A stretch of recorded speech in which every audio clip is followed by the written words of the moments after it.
So when we're dealing with circles, okay, there's basically one form that I got to have a little bit of a grip on, and it's this one.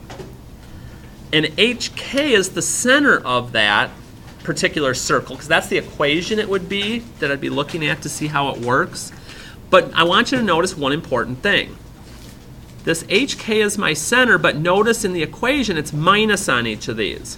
So when you go to figure out what the center of your graph is, you're really thinking about what the opposite of each of those are.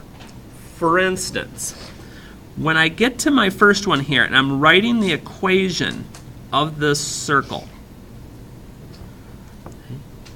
it's x and then the opposite, or minus h, but I like looking at it as the opposite. So the opposite of my h would be plus 14. Y and the opposite of my k, well, since this says 5, I'm going to put minus 5, equals my radius squared. 2 squared is 4. And I have the equation of my circle.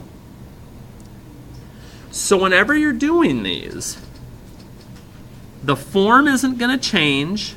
It doesn't change whether it's positives, negatives, whatever. All that's going to happen is you've got to keep reminding yourself it's the opposite when you're putting it back into the equation. So x opposite of 10, minus 10, or negative 10. Y minus negative 16, or y and the opposite of negative 16 is positive 16. And then square whatever your radius is. And again, it doesn't change. So you're like, okay. And it kind of goes along this, oops, I'm starting to write numbers there already. Opposite of 1 is negative 1. Opposite of negative 5 is positive 5. And my radius squared.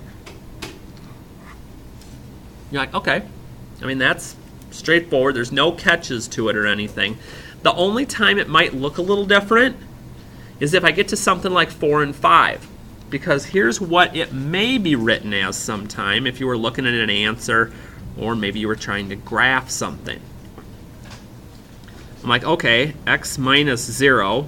That's kind of strange. Okay, y minus 0. Okay. You could put either for that one, to be perfectly honest, because what's going to happen in a minute is that's going to disappear anyway.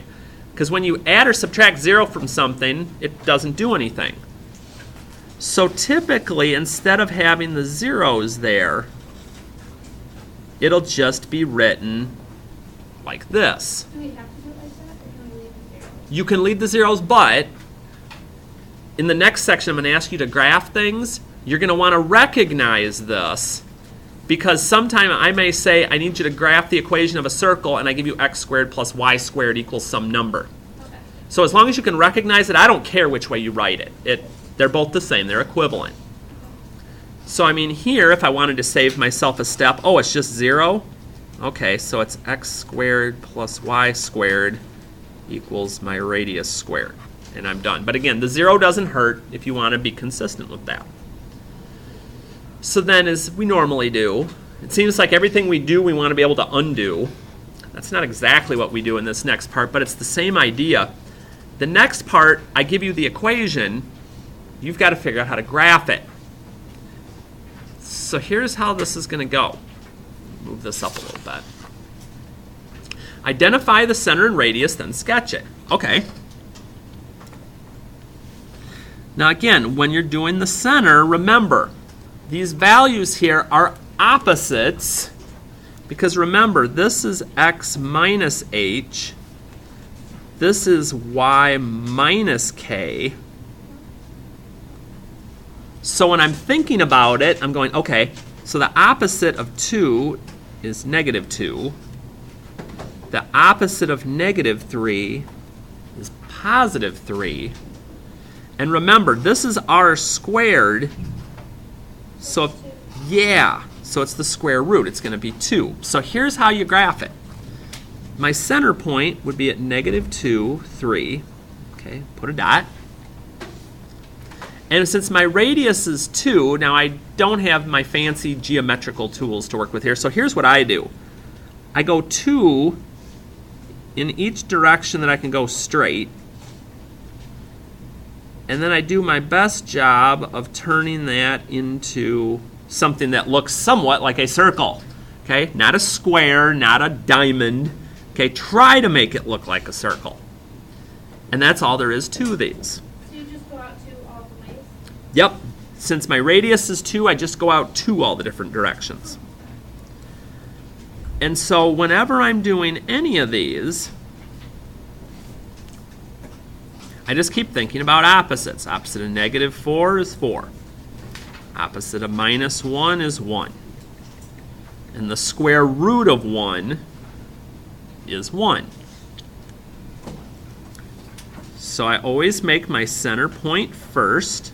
And since my radius is 1, this is going to be a really tiny circle, because I'm just going 1 in each direction.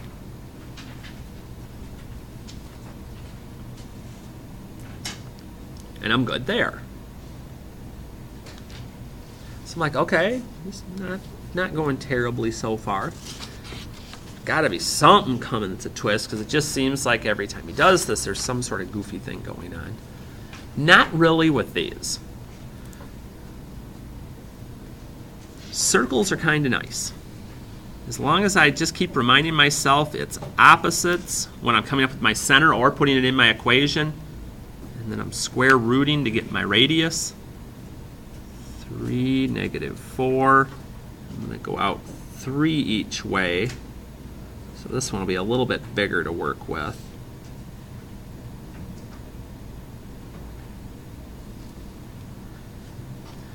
But like I'd mentioned on the front, there may be some times where you don't see the plus or minus when it's a 0. So if you just see x squared and y squared, your center is always going to start at the origin. And then again, I still just square root that equals number, and that'll be my radius. So I start in the middle, and I'm just going out 2 each way.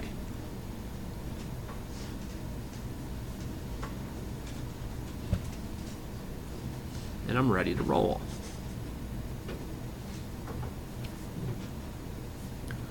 And 10, the only difference is going to be my radius is bigger.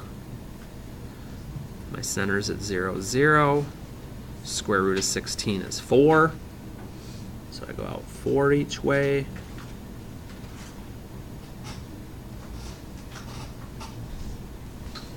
Might be my best circle of the day so far. It's still not great. So that's all as far as circles for right now that you're going to be expected to have under control. So just a reminder, when you get... I have a question Oh, sure. I'm sorry. on the actual practice. Okay. For number 16, it's 46. That doesn't come out as a nice square. It's like Oh, that wasn't nice of me. Okay, here's what we'll do. Let me put one thing on the front, and then we'll go back to that. Okay. This will be, on our next homework check, the first assignment, our circles practice. But yeah, let me answer that question, because we didn't get one of those on here before. So what am I going to do when I run into something like 16? Because I know my center is 0, 0. So 46. Now let's see what this is going to do to me here, because I know it's the square root, and I know 46 isn't a perfect square.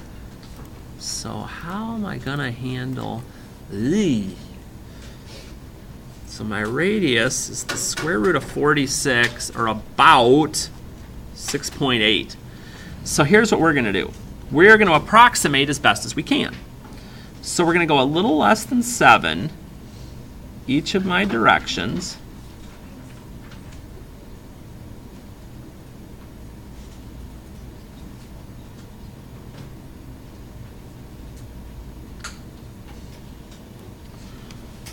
Yee. I have a flat tire circle. But just go that route. If it doesn't come out just perfect, just go ahead and get the square root and get as close as you can on an approximate. Yeah, good question.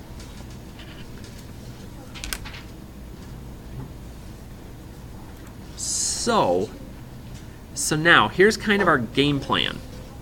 I will move the circle stuff to the side for a moment. I will